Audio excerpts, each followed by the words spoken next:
একটা জিনিস আমি ক্লিয়ারেন্স করতে চাচ্ছি এর মধ্যে।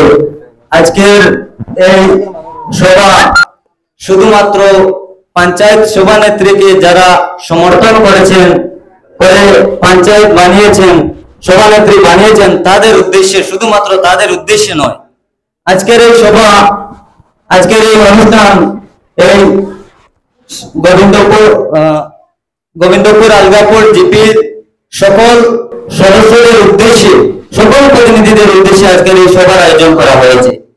জানি না কেন আমাদের এই সভায় কিছু সদস্য আমি দেখছি এখানের মধ্যে অনুপস্থিত রয়েছেন। জানি না কেন ওনাদের হয়তো কোনো ব্যক্তিগত অসুবিধার কারণে আসেন নাই। তবে একজন আমাকে ফোন করে বলেছেন একটি অসুবিধার জন্য উনি আসতে পারেন নাই। যাই হোক, এই কথা আমি আর বলতে চাই না। আসেন নাই হয়তো কোনো ব্যক্তিগত কারণ হতে পারে।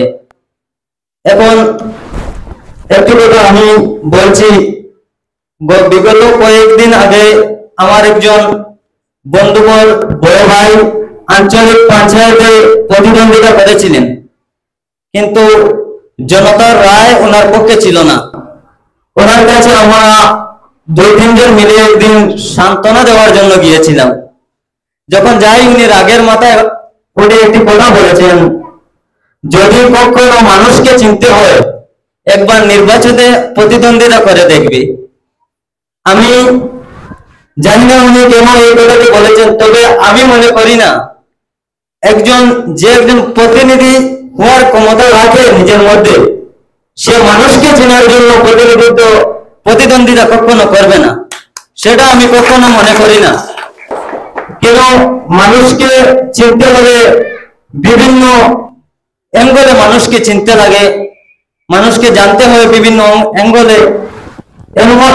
এরপরে রবীন্দ্রনাথ ঠাকুর এত সুন্দর একটি কবিতা দিয়ে বুঝিয়েছেন যে মানুষ আসলে কি। রবীন্দ্রনাথ ঠাকুর বলেছেন, মাটির পৃথিবী পানে আঁকি মেলি জবে, দেখি সেটা কল কল রবে। বিপুল জনতা চলে নানা পথে নানা দলে দলে, যুগ যুগান্তর হতে মানুষের নিত্য প্রয়োজনে। জীবনে মরণে ওরা চিরকাল টানে ধরে থাকে হাল, ওরা মাঠে মাঠে বীজ বুনে পাকা ধান কাটে, জীবনে মরণে নগরে প্রান্তরে। এই একটি কবিতা দিয়ে বুঝিয়েছেন যে রবীন্দ্রনাথ ঠাকুর সুন্দর একটি কবিতা দ্বারা বুঝিয়েছেন মানুষ আসলে মানুষ চিনা বড় কঠিন। মানুষ নিজের স্বার্থের জন্য, নিজের প্রয়োজনের জন্য মানুষ কোনো কিছুই করতে পারে, যেটা অন্য অপর মানুষকে বোঝার কোনো ক্ষমতা নাই। আর আমি বিশেষ কিছু বলছি না।